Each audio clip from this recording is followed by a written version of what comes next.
దేవుని ఆదరణ దక్కేది ఎవరికి? ఇది ఈ రాత్రి మన అంశం. దేవుని ఆదరణ దక్కేది ఎవరికి? దేవుని పిల్లలారా, సహజంగా మనుషులంతా కూడా భక్తి చేసేది, దేవుడి దగ్గరికి వచ్చేది, దేవుడి సన్నిధిలో ఉండేది, దేవుడు మమ్మలను ఆదరించాలి, అంతే కదండి.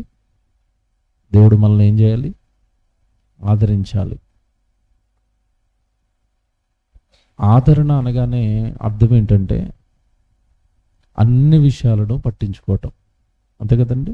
ఆదరించటం అంటే అన్ని విషయాలను పట్టించుకోవటం. అంటే మన జీవితంలో జరుగుతున్న ప్రతి సంఘటన, అంటే మనకు వస్తున్న కష్టమా, మనకు వస్తున్న శ్రమ, మనకు వచ్చిన అవసరత, అక్కరత, ప్రతి దాంట్లోనూ నేనున్నాను అనే వాళ్ళని ఏమంటాం అంటే వాళ్ళు మమ్మల్ని ఏం చేస్తారు? ఆదరిస్తారండి అంటాం, అంతే కదండి. సహజంగా ఆదరించే వాళ్ళు అని అందరి గురించి చెప్పం. మనకి దగ్గరగా లేదా మన మన మన కుటుంబానికి దగ్గరగా కొద్దిమంది ఉంటారు, వాళ్ళ గురించి మాత్రమే ఈ మాట మనం ప్రయోగిస్తాం. వాళ్ళు మమ్మల్ని చాలా బాగా ఆదరిస్తారండి అంటాం. ఆదరించడం అంటే అర్థం ఏంటంటే మనకు కష్టం వచ్చినా, శ్రమ వచ్చినా, అవసరత వచ్చినా వెన్నుదన్నుగా వెనకాల నిలబడే వాళ్ళని ఏమంటామంటే వాళ్ళు మమ్మల్ని ఏం చేస్తారు? ఆదరిస్తారు. ఇప్పుడు ఈరోజు పాఠం మీరు చాలా జాగ్రత్తగా వినాలండి. నిజంగా చెప్తున్నాను, దేవుడు మీకు చాలా అర్థమవుతాడు. దేవుడు చాలా బాగా అర్థమవుతాడు ఈ రాత్రి మీకు. మనుషులు ఆదరిస్తేనే మనకెంత సంతోషంగా ఉంటే, మనుషులు ఎవరైనా మన వెనకాల ఉండి ఎందుకనే మీరు బాధపడుతున్నారు, నేను ఉన్నాను కదా, మా కుటుంబం ఉంది కదా అన్నారనుకోండి, మీ దగ్గరకు వచ్చి ఎవరైనా మీకు కష్టం వచ్చినప్పుడు ఎందుకంటే అలా ఫీల్ అయిపోతున్నారు, మేమందరం ఉన్నాం కదా మీకు అన్నారనుకోండి, ఆ మాట మనల్ని ఏం చేస్తుంది? ఆదరిస్తుంది. చనిపోయిన వాళ్ళకి కూడిక పెడతారు. ఏ కూడిక అని రాస్తారు చెప్పండి? అది ఆదరణ కూడిక. అంటే అర్థం ఏంటి? మీ ఇంట్లో ఒక వ్యక్తి చచ్చిపోయాడా, సర్లేండి బాధపడకండి, మేము అందరం ఉన్నామండి, దాన్ని ఏమంటారు? ఆదరించటం. నిజంగా ఈ పదం చాలా మంచి పదం అండి. ఆదరణ అంటే అర్థం ఏంటంటే అన్ని విషయాల్లో మీ వెనకాల ఉంటానండి. మీకు సంతోషం వస్తే నేను సంతోషపడతానండి, మీకు దుఃఖం వస్తే మీతో పాటు దుఃఖపడతానండి, మీకు కష్టం వస్తే వెన్నుదన్నుగా నేను నిలబడతానండి. అప్పుడు వాళ్ళ గురించి మనం మాట్లాడే మాటే మమ్మల్ని ఆదరిస్తారండి. ఒకప్పుడు కష్టంలో ఉన్నప్పుడు మమ్మల్ని ఆదరించారండి. ఒకప్పుడు ఏమండి మేము ఆత్మీయంగా బలహీనంగా ఉన్నప్పుడు మంచి దేవుడి మాటలు చెప్పి మమ్మల్ని ఆదరించి మమ్మల్ని ఆత్మీయంగా బలపరిచారండి. ఇప్పుడు అర్థమవుతుందా? ఆదరణ అంటే అర్థం అవ్వాలి. మొదట జాగ్రత్తగా వినండి, ఇవి అర్థమైతేనే దేవుడు అర్థమవుతాడు. ఆదరణ అంటే అర్థం ఏంటంటే అన్ని విషయాలలో, అన్ని సమయాలలో మన వెనకుండే వాళ్ళు మనల్ని ఏం చేసేవాళ్ళు? ఆదరించేవాళ్ళు. ఇప్పుడు బైబిల్లో మీ అందరికీ తెలిసిన ఒక మాట అడుగుతాను. దేవుడు కూడా మనల్ని ఆదరిస్తానన్నాడు. ఎలా ఆదరిస్తానన్నాడు? ఒకని తల్లి వానిని ఆదరించినట్లుగా నేను మిమ్మల్ని ఏం చేస్తాను? వచనం తెలుసా ఇది? యెషయా గ్రంథం చూడండి ఒకసారి, బైబిల్ యెషయా గ్రంథం 66వ అధ్యాయం 13వ వచనం చూడండి. యెషయా గ్రంథం 66వ అధ్యాయం 13వ వచనం. ఇప్పుడు మనుషుల్ని మనల్ని ఆదరిస్తారు కదండి. మనుషుల ఆదరణలలో అందరికంటే టాప్ ఆదరణ ఎవరి వల్ల దక్కుతుంది మనకి? తల్లి. జాగ్రత్తగా వినాలే. తల్లి ఆదరించినట్లుగా భూమి మీద ఏ మనిషి ఆదరించడం మనల్ని. తల్లికి 24 గంటలు కొడుకే ప్రపంచం, కూతురే ప్రపంచం కదండి. ఒకని తల్లి వానిని ఆదరించినట్లు నేను మిమ్ముని ఏం చేస్తాను? భలేగా ఉంది కదండి. అంటే ఎవరితో పోల్చుకుంటున్నాడు? తల్లితో. తల్లి బిడ్డను ఎలాగైతే ఆదరిస్తుందో నేను మిమ్మల్ని అలాగే ఆదరిస్తాను. ఇప్పుడు తల్లి మనల్ని ఎలాగ ఆదరిస్తుంది? ఎలాగా? ఏమంటే నిజంగా మనిషి అన్నం తిన్నాడో లేదో తక్కువని మొహం చూసి గుర్తుపట్టేది ఎవరో చెప్పండి. మీరు బాగా ఆలోచించుకోండి. ఇంటికి వెళ్ళగానే ఒరే అన్నం తినలేదు కదా అంటది. ఎలా తెలిసింది ఆవిడికి? పక్కోడు ఎవడైనా నువ్వు అన్నం తినకపోతే నువ్వు అన్నం తినలేదు కదా అంటాడా? అండవు. తల్లి ఎందుకు అంటుందో చెప్పాలా? మొహం చూస్తుందండి ఇలాగా కింద నుంచి పైకి. నీరసంగా ఉన్నాడు ఏంటిడు అంటే అన్నం తినలేదా, వీడికి ఏమైనా జరిగిపోయిందా? వెంటనే ప్రశ్నల మీద ప్రశ్నలు, ప్రశ్నల మీద ప్రశ్నలు. ఎవరేస్తారు? తల్లండి. తల్లండి. తల్లి మనల్ని ఆదరిస్తుందండి. అన్నం పెడుతుంది. నిద్రపోకపోతే ఊరుకోదు. ఏమైనా చెడ్డ పనులు చేస్తే ఊరుకోదు. అనారోగ్యం వస్తే తట్టుకోలేదు. అన్ని సమయాల్లోనూ నేనున్నాను. ఏమంటే నిజంగా మనకు అనారోగ్యం వస్తే మనం మంచం మీద పడిపోతే మన దగ్గర సేవ చేసేది ఎవరు చెప్పండి? ఎవరు వస్తారు? తల్లి. చాలామంది బిడ్డలకి వివాహం అయిన తర్వాత ఈవిడ తల్లి అవుతుంది. అప్పుడు పక్కన ఎవరు ఉంటారు? వాళ్ళ తల్లి ఉంటుంది. అన్నీ చెప్తుంది. బిడ్డకి ఎలా చేసుకోవాలో, బిడ్డను ఎలా పెంచుకోవాలో చెప్తుంది. సకల పరిచర్యలు చేస్తుంది. కొంతమంది తల్లి అయితేనండి 3 నెలల వరకు ఈ బిడ్డని విడిచిపెట్టి వెళ్ళరండి. వెళ్తారా? ఆ బుడ్డోడికి 3వ నెల వచ్చే వరకు వెళ్ళరు. కొంతమంది అయితే 6 నెలలు వచ్చే వరకు వెళ్ళవు. మా పిల్ల చిన్నదండి, ఏం తెలియదు అని అంటారు. చిన్నపిల్ల అక్కడ ఆల్రెడీ బిడ్డను కన్నది. కూతురు బిడ్డను కనేసినా సరే తల్లి ఏమంటుంది? చిన్నపిల్లండి, ఏమి తెలియదండి. అంటే ఆ మాటల్లో మనకేం కనపడుతుంది అంటే ఆదరణ అండి. బాగా వినాలి ఇది. ఇప్పుడు దేవుడు ఏమంటున్నాడు అంటే, ఒకని తల్లి వానిని ఆదరించినట్లు నేను మిమ్మల్ని ఏం చేస్తాను అంటే, ఇప్పుడు దేవుడు కూడా మనల్ని ఏం చేస్తాడట? ఆదరిస్తాడు. బైబిల్లో వాక్యాలండి చదువుకునేటప్పుడు ఆనందం వస్తాయండి. ఆ దేవుడు ఆదరిస్తాడట. వినడానికి బాగుంది కదా. ఇంతకీ నిన్ను ఆదరిస్తాడా? ఇది ప్రశ్న. దేవుడు ఎవరిని ఆదరిస్తాడు? ఆయన ఆదరణ ఎవరికి దక్కుతుంది? ఆదరిస్తానన్నాడు, బాగుంది. ఇంతకీ నిన్ను ఆదరిస్తాడా? నన్ను ఆదరిస్తాడా? అసలు ఆయన ఎవరిని ఆదరిస్తాడు? ఏమంటే నిజంగా చెప్తున్నానండి, బైబిల్ చాలామంది చదువుకుంటారు కానండి ఆలోచించుకోరు. మీకు కొన్ని జ్ఞాపకం చేస్తాను. అందరికి తెలిసిన ఈజీగా ఉన్న కొన్ని జ్ఞాపకం చేస్తాను. బైబిల్లో అడుగుడి మీకు ఇవ్వబడును. ఇంతకీ ఏం అడగాలి, ఏమిస్తాడు? మాకు తెలియదండి. అడుగుడి ఇవ్వబడును, అంతే. మాకు తెలీదు. వెదకుడి మీకు దొరుకును. ఏం వెతకాలి, ఏం దొరుకుతుంది? అవన్నీ మాకు తెలియదండి. వెదకుడి దొరుకును. చూసారా ఎలాగుండిపోయారు? ఏం తెలీదా అంటే తెలీదండి.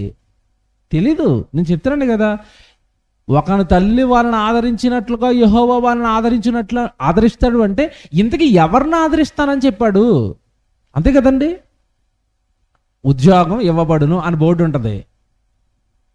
ఉద్యోగం ఇవ్వబడును అని బోర్డు ఉంది కనుక మీరు లోపలికి వెళ్ళిపోయి నాకు కలెక్టర్ ఉద్యోగం అంటవా? అనో. ఎందుకనో? ఉద్యోగం ఇవ్వబడునని కింద ఏం రాస్తాడంటే షరతులు వర్తిస్తాయి అంటాడు. ఏం షరతులు? డిగ్రీ చదివి ఉండాలి అంటాడు. నువ్వేమో 10th క్లాస్ ఫెయిల్. నాకు ఎందుకు ఇవ్వ ఉద్యోగం అంటావా వెళ్ళి? మీకు అర్థమైందా? ఉదాహరణ అర్థమైందా? ఒకరిని తల్లి వానిని ఆదరించినట్లుగా యెహోవా వానిని ఆదరిస్తాను అంటే షరతులు వర్తిస్తాయి. ఈ వచనం మొదటి వచనం కదా మనకి. ఇప్పుడు పాఠానికి మొదటి వచనం కదా ఇది. కరెక్ట్గా 1:10 తర్వాత మళ్ళీ ఈ వచనం దగ్గరికి వస్తాను నేను. అప్పుడు మీకు ఈ వచనం అర్థమవుతుంది. ఓకేనా? ఒకని తల్లి వారిని ఆదరించినట్లుగా నేను మిమ్మల్ని ఆదరిస్తాను అంటే దేవుడు ఎవరిని ఆదరిస్తాడు? ఇది పక్కకు పెట్టుకోండి. ఈ ప్రశ్న పక్కకు పెట్టుకోండి. దేవుడు ఎవరిని ఆదరిస్తాడో మీకు తెలియాలి అంటే అసలు ముందు దేవుడు మనల్ని పుట్టించింది ఎందుకో తెలియాలి. మన భూమి మీద జన్మించింది ఎందుకో తెలియాలి. యెషయా గ్రంథం 43వ అధ్యాయం 7వ వచనం. జాగ్రత్తగా రాసుకోండి. ఇది యెషయా గ్రంథం 43వ అధ్యాయం 7వ వచనం. త్వరగా చాలా వచనాలు చూపించాలి మీకు. మొదట ఉదయం చెప్పినట్టుగా టక్మని 4 రెఫరెన్స్ చెప్పి అవధి ఇది. మీకు చాలా విషయం తెలియాలి బైబిల్లో. యెషయా గ్రంథం 43వ అధ్యాయం 7వ వచనం. నా మహిమ నిమిత్తము నేను సృజించిన వారిని, నా నామము పెట్టబడిన వారందరినీ తెప్పిస్తాను అన్నాడు. ఈ వచనం మీరు చదువుకుంటారండి. దేవుడు ఇక్కడ ఏం చెప్తున్నాడు అంటే నా మహిమ నిమిత్తము నేను సృజించిన వారిని అన్నాడు. అంటే దేవుడు మనకి జన్మనిచ్చింది అట దేనికోసమట? ఆయనను భూమి మీద ఉండగా నీ జీవితంతో ఏం చేయాలి? మహిమ పరచాలి. అండర్లైన్ చేయండి. ఏం చేయడానికి పుట్టాం మనమంతా? దేవుడిని మహిమపరచడానికి పుట్టాం. లోకంలో బతకడానికి కాదు, తినడానికి కాదు, త్రాగడానికి కాదు, సంపాదించడానికి కాదు. ఉదయం చెప్పాను కదా, పెళ్ళి పిల్లలు అనుకుని 60-70 ఏళ్ళు ఈ లోకానికి ఇచ్చేయడానికి పుట్టినోడు కాదు మనిషి. దేవుడిని మహిమపరచడానికి పుట్టాడు. జాగ్రత్తగా వినండి. ఇప్పుడు దేవుడికి మహిమ ఏం చేస్తే వస్తుంది? ప్రతిదీ వచనం ప్రకారం వెళ్దాం. మనం మొదటేమనుకున్నామంటే దేవుడు ఎవరిని ఆదరిస్తాడు అది మనకు తెలియాలి అంటే ముందు అసలు మనిషి భూమి మీద దేనికి పుట్టాడో తెలియాలి. దేనికి పుట్టాడు అంటేనండి, దేవుడిని మహిమపరచడానికి పుట్టాడండి. మీరు యెషయా గ్రంథం చదువుకున్నారు కదా, ఇప్పుడు చదువుకున్నది యెషయా గ్రంథమే కదా. ఇప్పుడు కొరింథీ పత్రిక రండి, 1వ అధ్యాయానికి 8వ వచనానికి. మనం ఎందుకున్నాం ఈ భూమి మీద అంటే ఒక మంచి మాట ఆయన చెప్తాడు. 1 కొరింథీ 8వ అధ్యాయానికి రండి. 8వ అధ్యాయానికి, కొరింథీలకు రాసిన మొదటి పత్రిక 8వ అధ్యాయం 6వ వచనం. ఆకాశమందైనను భూమి మీదనైనను దేవతలనబడి ఉన్నను మనకు ఒక్కడే దేవుడున్నాడు, ఆయన తండ్రి. ఏమండి, ఇక్కడ జాగ్రత్త చెప్తానండి, నా పాఠం కాదు కానండి, నాకు మనసు తొలిచేసి చెప్తున్నాను. ఇదంతే. ఈ మధ్యకాలంలో క్రైస్తవంలో ఒక మోక చొరబడింది. వాళ్ళు ఏమన్నారంటే దేవుడు ఒక్కడే అని బైబిల్లో ఉంది కనుక యెహోవా ఒక్కడే దేవుడు, యేసుప్రభు దేవుడు కాదు అంటున్నారు వాళ్ళు.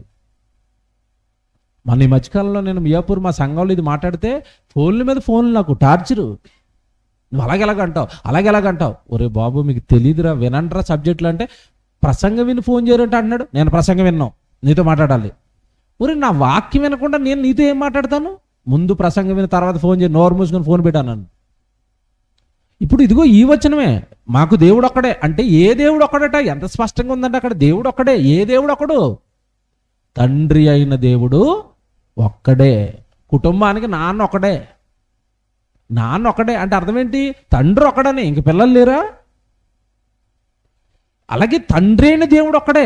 ఎంత బాగుంది చూసారు ఆ పదం. మీ దగ్గర కూడా వస్తారండి వాళ్ళు, యేసుప్రభు దేవుడు కాదు, యేసుప్రభు దేవుడు అని చెప్తున్న సంఘాలకి వెళ్ళకండి, మాతో వచ్చేయండి, నరకానికి వెళ్ళిపోదాం అంటారు వాళ్ళు. మీ దగ్గరకు వచ్చారనుకోండి జాగ్రత్త, తన్ని తరివేయండి. ఎందుకంటే హైదరాబాద్లో ఎక్కువైపోయారు వాళ్ళు. అందుకే చెప్తున్నాను మీకు స్పెషల్గా. అందరికీ ఎవరు ఒక్కడని ఉంది అక్కడ, జాగ్రత్త చదివితే మనం. అందరికీ తండ్రి అయిన దేవుడు ఒక్కడే.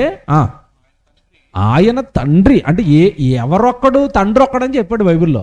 ఈ మొక్క ఎలగదాలకి తండ్రి ఒక్కడు. ఏమంటే కుటుంబం ఎంత పెద్దదైనా దానికి హెడ్ ఎవరు? తండ్రి ఒక్కడే ఉంటాడు, అంతే కదండి. ఎన్టీఆర్ గారి కుటుంబం అంటే ఎవరిని చూపించాలి? ఎన్టీఆర్ గారు ఒక్కడనే చూపించాలి, అతను హెడ్. అలాగని కింద ఉన్న వాళ్ళు సినిమా హీరోలు కాదా? కింద ఉన్న వాళ్ళు రాజకీయాల్లోకి రాలేదా? కింద ఉన్న వాళ్ళు సినిమాల్లో చేయలేదా? ఆయన ఒక్కడే అంటవేటి? తండ్రి ఒక్కడు. నెక్స్ట్ ఎంత బాగుంది చూడండి. ఆయన తండ్రి, ఆయన నుండి సమస్తమును కలిగెను, ఆయన నిమిత్తము మనమున్నాం. అండర్లైన్ చేయండి. మామూలు మాట కాదండి ఇది. మనం ఎవరి నిమిత్తం ఉన్నామట? ఆయన నిమిత్తం భూమి మీద ఉన్నావు. నీ నిమిత్తం కాదు, చదువు నిమిత్తం కాదు, డబ్బు సంపాదన నిమిత్తం కాదు, లోకాన్ని అనుభవించే నిమిత్తం కాదట. నువ్వు ఎవరి నిమిత్తం ఉన్నావట? తండ్రి నిమిత్తం ఉన్నావు. ఆయన నిమిత్తం నువ్వు ఉన్నావు. ఆయన కోసం నువ్వు ఉన్నావు. ఆయన పని కోసం నువ్వు ఉన్నావు. ఆయన సువార్త చేయడానికి నువ్వు ఉన్నావు. ఆయన గురించి చెప్పడానికి నువ్వు ఉన్నావు. ఆయన గురించి కార్యక్రమాలకు సహకారం చేయడానికి నువ్వు ఉన్నావు. ఆయన కోసం నువ్వు ఉన్నావు. ఆయన ఉండమంటే ఉంటావు. మార్నింగ్ చెప్పాను కదా, ఆయన ఉండమంటే ఉంటావు. ఆయన నాకు వద్దురా అనుకుంటే వెళ్ళిపోతాం ఈ లోకం నుంచి. ఇప్పుడు చెప్పండి, మనం ఎవరి కోసం ఉన్నాం భూమి మీద? దేవుడి కోసం ఉన్నాం. ఇది మనసులో పెట్టుకోండి. మనల్ని పుట్టించిందేమో మహిమపరచడానికి. ఆ మహిమ ఎలా వస్తుంది అంటే, మీరు నా కోసం నిలబడి పని చేస్తే నాకు మహిమ వస్తుంది నాయన అన్నాడు. ఏమండి, ఈరోజు ఈ సంఘం ఈ కార్యక్రమాన్ని తలపెట్టబట్టి కదా దేవుడికి ఏం వస్తుంది ఉదయం నుంచి? మహిమ, పని ద్వారా మహిమ. యోహాను సువార్త 17వ అధ్యాయం 4వ వచనం చూడండి బైబిల్లో. యోహాను సువార్త 17వ అధ్యాయం 4వ వచనం. చేయుటకు నీవు నాకు ఇచ్చిన పని నేను సంపూర్ణముగా నెరవేర్చి భూమి మీద నిన్ను మహిమపరచితిని. ఒకదానికొకటి మీరు రెఫరెన్స్ కనెక్ట్ చేసుకోవాలా. మొదట ఏమన్నాడు? మన యెషయా 43:7 చదివినప్పుడు, నా మహిమ నిమిత్తము నేను సృజించిన వారిని అన్నాడు. అంటే భూమి మీద ఈ జన్మ దేవుడు దేనికోసం ఇచ్చాడట? దేవుని మహిమపరచడానికి. ఇందాక వచ్చిన వాళ్ళు కొరింథీ పత్రికలో అంటున్నాడు, ఆయన కోసమే నువ్వు ఉన్నావు అంటే ఆయన మహిమపరచడం కోసం నువ్వు ఉన్నావు అన్నాడు. ఇప్పుడు ఈ వచనానికి వచ్చేసరికి తండ్రి నీకు ఎలా మహిమ వస్తుంది అంటే యేసుప్రభువు చెప్తున్నాడు, చేయుటకు నీవు నా చేతికి అప్పగించిన పనిని నేను సంపూర్ణంగా నెరవేర్చి నిన్నేం చేశాను అంటే, ఇప్పుడు చెప్పండి, దేవుడిని మహిమపరచడం అంటే ఏంటి? దేవుని పని చేయటం అండి. ఇందాక మీ సేవకుడు మాట్లాడుతూ మాట అన్నాడు, మీ కుటుంబంలో ఏదైనా మేలు జరిగితే మీరు కృతజ్ఞత కూడికెట్టుకుంటున్నారా అన్నాడు. ఆ కృతజ్ఞత కూడికెట్టుకోవడం వల్ల ఆ కూడిక ద్వారా జరిగిన పని ద్వారా ఎవరికి మహిమ? దేవునికి మహిమ. మీకు అర్థమైందా? ఏమంటే ఒక ప్రశ్న అడుగుతానండి. చాలామంది అండి మా బోధలు సరిగా అర్థం చేసుకోక మేము విన్నదానికి క్వైట్ ఆపోజిట్గా చెప్తారండి. ఆ బోధలు కొంచెం కష్టంగా ఉంటాయండి, ఆ బోధలు తప్పండి అని మా బోధను సరిగా అర్థం చేసుకోక విమర్శించే వాళ్ళు ఉన్నారు. వాళ్ళందరికీ ఒకటే చెప్తున్నాను. చాలామంది ఏమంటారంటే పని చేస్తేనే మహిమ అంటే మరి నేను కూర్చుని స్తోత్రాలు చెప్తాను మహిమ కదా అంటున్నారు. భలేగా ఉందిగా ప్రశ్న. ఇది ప్రశ్నే. నేను కూర్చొని స్తోత్రం స్తోత్రం స్తోత్రం అని ఒక చోట కూర్చొని పాటలు పాడతాను, ఇది మహిమ కాదా అన్నారు. మహిమ కాదా ఇది? మీరు చెప్పండి పోనీ. కాదా? ఇది మహిమ కాదా? సైలెంట్గా ఉన్నారు చూసారా? ఏదో అటు వెళ్ళాలో ఇటు వెళ్ళాలో ఏదో భయంకరంగా ఉంది ప్రశ్న. బైబిల్ చెప్తానండి, బైబిల్లో చూపిస్తాను, ఏం టెన్షన్ పడకండి. స్తోత్రాలు చప్పట్లు ఏమండి నేను ప్రార్థన ద్వారా పాట ద్వారా మాత్రమే ఇలాగ స్తోత్రాలు చెప్పుకుంటాను అన్నవాళ్ళు దేవుడు చేయమన్నాడు. అది కూడా మీ జిహ్వా ఫలాన్ని దేవుడికి ఏం చేయమన్నాడు? అర్పించండి. జిహ్వా ఫలం అంటే మన గొంతు, మన నాలుక నుండి వచ్చే ఫలాలు కూడా దేవుడికి కావాలట. అది కూడా అర్పణే. కానీ ఒక చోట కూర్చొని స్తోత్రాలు చెప్పుకుంటా ఉంటే దేవుడు పని జరుగుతుందండి, పాపికి సువార్త వెళ్తుందండి, ఒకటి రక్షణలోకి వస్తాడండి, రాడండి. మరి అలా చేసే వాళ్ళందరూ మరి వాళ్ళు ఎలా ఎందుకు చేస్తున్నారండి అంటే మీకు చెప్పన విషయం బైబిల్లో చెప్పాడండి. బుర్ర వేడెక్కిపోయింది నాకు. ఏమని చెప్పాడు తెలుసా? బాబు వాళ్ళంతా చిన్న గుంటలు బాబు అన్నాడు. ఎవరు స్తోత్రం స్తోత్రం స్తోత్రం అనుకోండి, చిన్న గుంటలను ఆయన ఏమనకన్నాడు. బైబిల్లో చూపించిన యోహాన్ గారు రాసిన మొదటి పత్రిక 3వ అధ్యాయం 18 వచ్చిన తీయండి. అందరూ బాగా వినాలి, రాసుకోవాలి.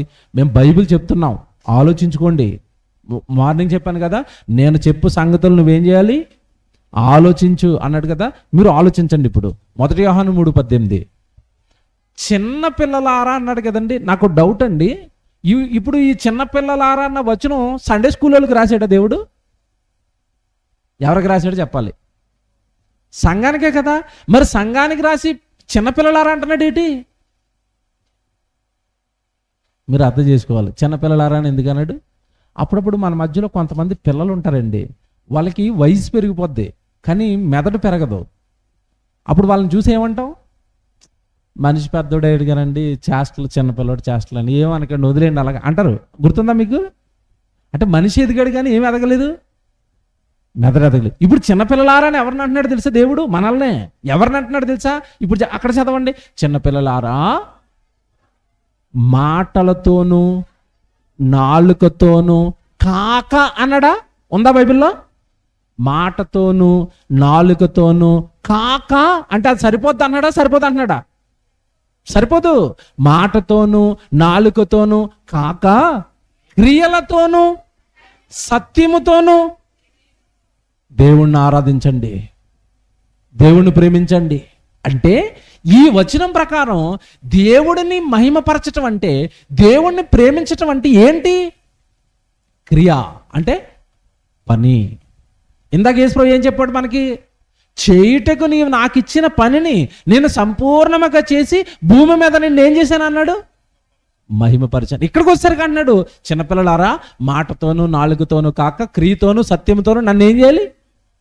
మహింపరచండి, మహింపరచండి. అంటే ఏమంటే మనం మీకు చెప్తాను, చిన్నపిల్లలారా అని ఎందుకు అన్నాడో. మనం క్రైస్తవ్యంలోకి వచ్చిన తొలినాళ్ళు ఉంటాయి కదండి, ప్రారంభం ఉంటాం కదా, అప్పుడు మనకి దేవుడి గురించి పూర్తిగా ఏమీ తెలియదు. అప్పుడే బాప్తీసం తీసుకుని సంఘంలోకి వచ్చాం. అప్పుడు మనం ఏం చేస్తామంటే పాటలు పాడతాం, చప్పట్లు కొడతాం. ఇంకెందుకంటే చిన్నపిల్లలం కదా, అప్పుడే పుట్టాం కదా ప్రభులో. అది ఓకే. కానీ నువ్వు 20 సంవత్సరాలు అయిపోయినా బాప్తీసం తీసుకుని 30 సంవత్సరాలు అయిపోయినా సువార్త పని జరుగుతుంటే రాకుండా ఇంట్లో కూర్చుని నేను వచ్చి మాత్రం ఇక్కడ స్తోత్రాలు చెప్తానంటే మిమ్మల్ని ఏమన్నాడు దేవుడు? ఎవరటల్లు? చిన్నోళ్ళు బాబు, ఎదగట్లేదు. మీకు అర్థం కావడానికి ఉదాహరణ చెప్తాను. ఇప్పుడు ఇక్కడ ఎవరైనా ఒక చిన్నపిల్ల ఉందా? బాగా చిన్నపిల్ల. ఈ పిల్లని చూడండి, ఈ గౌన్ పిల్లని ఇటు రమ్మనండి, అటు చూస్తుంది. ఇటుదా అమ్మ, నువ్వు ఇటురా, ఇక్కడ నిలబడు. ఏమండి పిల్లని చూడండి అందరూ, అటు చూడమ్మా. వీళ్ళ అమ్మ ఎవరు?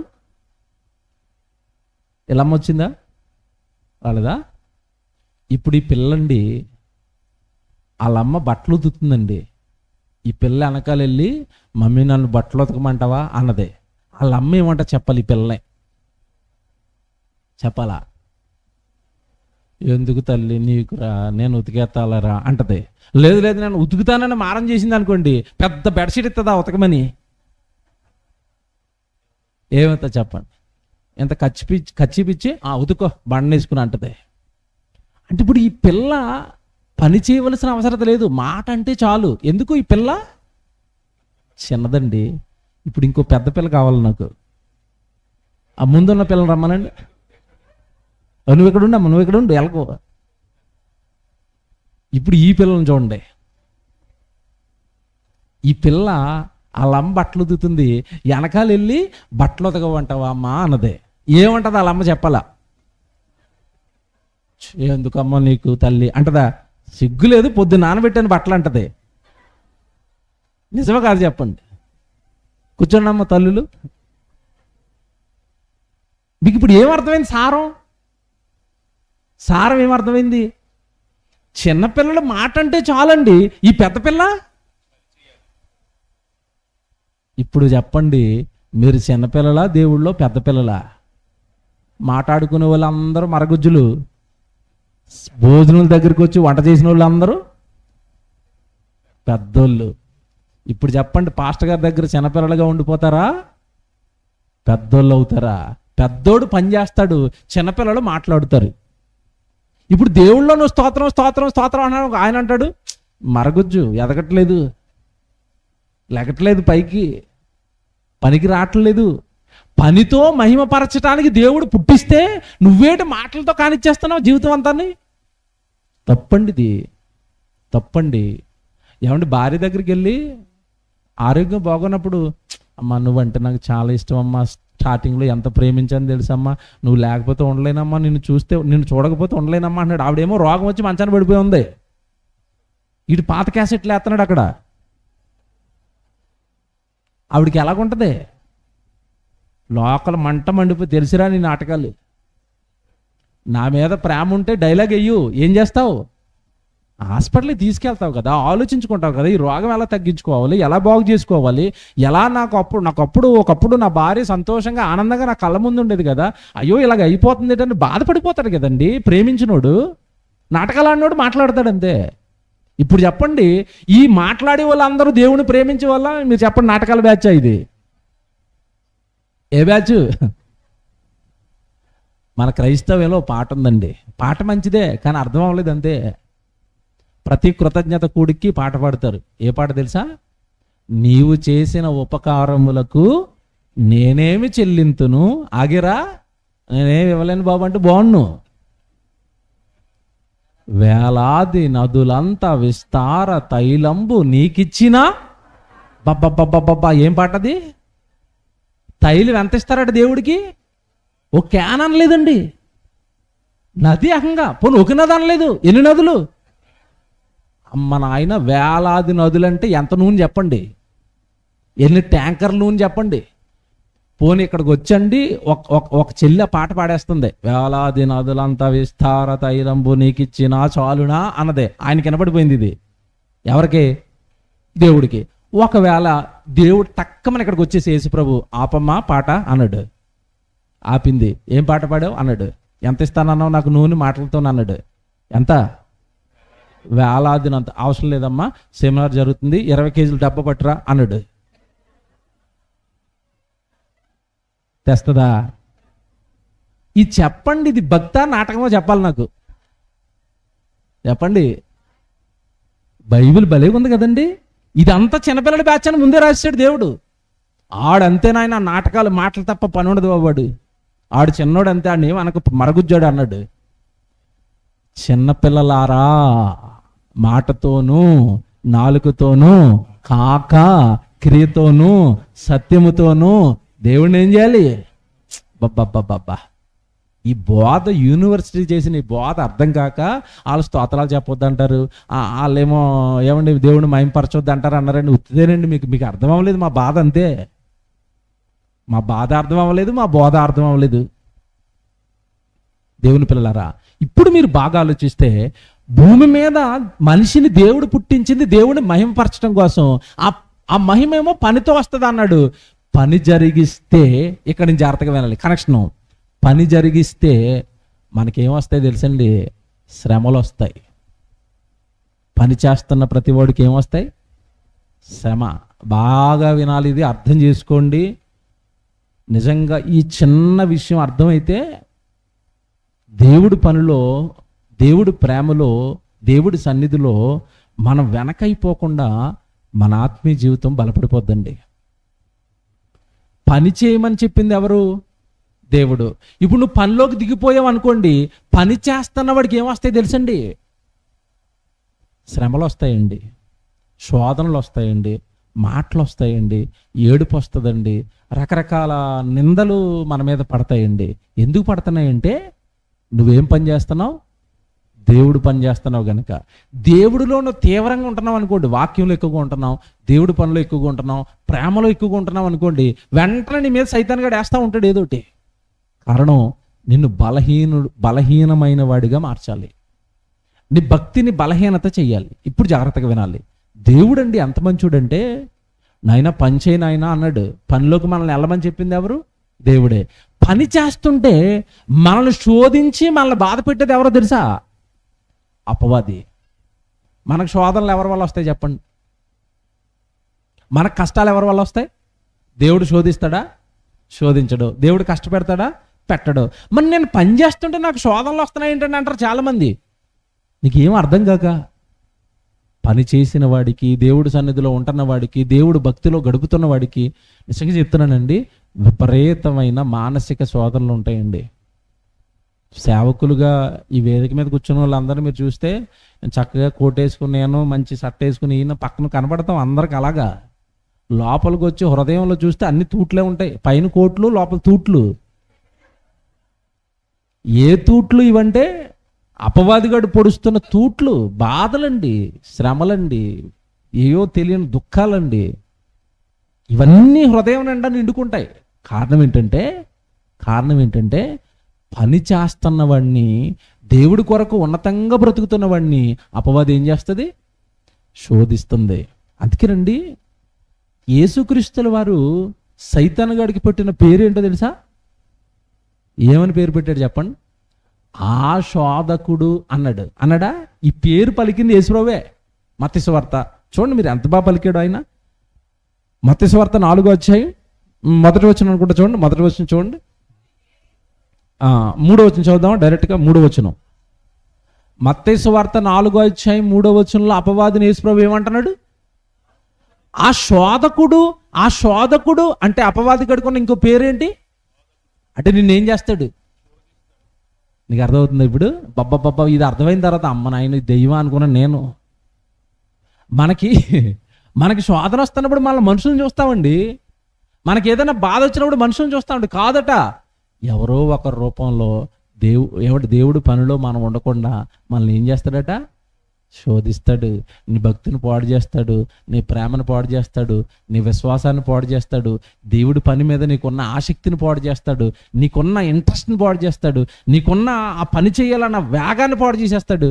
అన్నిటిని పాడు చేసేవాడు అపవాదిని. అందుకే యేసుప్రభువు వాడికి ఏమని పేరు పెట్టాడంటే, మీకు ఎంతకాలం అపవాది, దెయ్యం, సాతానని తెలిసి బాబు వాడికి ఇంకో క్యారెక్టర్ ఉంది అన్నాడు. ఏటి బాబు క్యారెక్టర్ అంటే, ఆడు దరిద్రుడు శోధిస్తాడు మిమ్మల్ని అన్నాడా? ఆ శోధకుడు 6వ అధ్యాయానికి రండి. అక్కడే 6వ అధ్యాయం చూడండి. అదే మత్తయి సువార్త 6:13 చూడండి. అక్కడ 6:13, అంతటా అపవాది ఆయన్ని విడిచిపోగా ఇదిగో దేవదూతలు వచ్చి ఆయనకు పరిచర్య చేసిరి. అంటే అప్పటి వరకు యేసుక్రీస్తుల వారిని వాడు ఏం చేశాడు చెప్పండి? శోధించాడండి, బాధ పెట్టాడండి, శ్రమల పాలు చేశాడండి, ఎన్నో మాటలతో కృంగ చేశాడండి. ఎలా కృంగ చేశాడంటే, ఏమన్నా నిజంగా అపవాదిగాడు ఎలా కృంగ చేశాడు తెలుసండి యేసుప్రభుని? ఎటు నువ్వు దేవుని కుమారుడువా, లోకాన్ని రక్షించడానికి వచ్చేసావా? ఇక్కడ జాగ్రత్తగా వినాలి. నాకు నీ మీద డౌట్ బాబు అన్నాడు. ఎవరు? యేసుప్రభు దగ్గరకు వచ్చాడు. వేసిన డైలాగ్ ఏంటి తెలుసా? ఎటు నువ్వు దేవుని కుమారుడువా, అయితే నువ్వు దేవుని కుమారుడు అయితే ఒకసారి కొండ మించి కిందకి దూకేవా అన్నాడు. అంటే ఇప్పుడు యేసుప్రభుని గొప్ప చేయడానికా, యేసుప్రభుని పడగొట్టేయడానికా? చూసారా? అంటే నువ్వు దేవుని కుమారుడు అయితే అలాగే ఉంటుంది ఆ డైలాగ్ అక్కడ. నువ్వు దేవుని కుమారుడు అయితే, నువ్వు దేవుని కుమారుడు అయితే, నువ్వు దేవుని కుమారుడు అయితే, నువ్వు దేవుని కుమారుడు అయితే రాళ్ళను రొట్టెలుగా చెయ్యి, నువ్వు దేవుని కుమారుడు అయితే కొండ మించి దూకేయి అన్నాడా? అంటే ఏం కలగజేస్తున్నాడు మనసులో అంటే, నువ్వు దేవుని కుమారుడువా, నువ్వు రక్షణ చేస్తావా, నువ్వు భక్తిపరుడువా, నువ్వు అక్కడ పాపాలు లేకుండా చేసేస్తావా, నువ్వు పాపాలు లేకుండా అంటే మన మీద మనకే అనుమానం వచ్చేటట్టుగా చేస్తాడు. బాబాడు చిన్నోడు ఏం కాదు. నేను చాలా సంవత్సరాల క్రితం అండి సైతాన్ గడి సిరీస్లు మాట్లాడేశానండి మా చర్చిలో. సైతాన్ గడి సిరీస్లు చెప్పాను. Part 1, part 2, part 3, part 4, part 5, part 6, 6-7 పార్ట్లు చెప్పాను నేను. వాడి తంత్రాలు ఎలా ఉంటాయో నిజంగానండి. వాడి తంత్రాలు తెలియకపోతేనండి భక్తిలో నిలబడలేమండి, దేవుడి పనిలో ఉండలేమండి.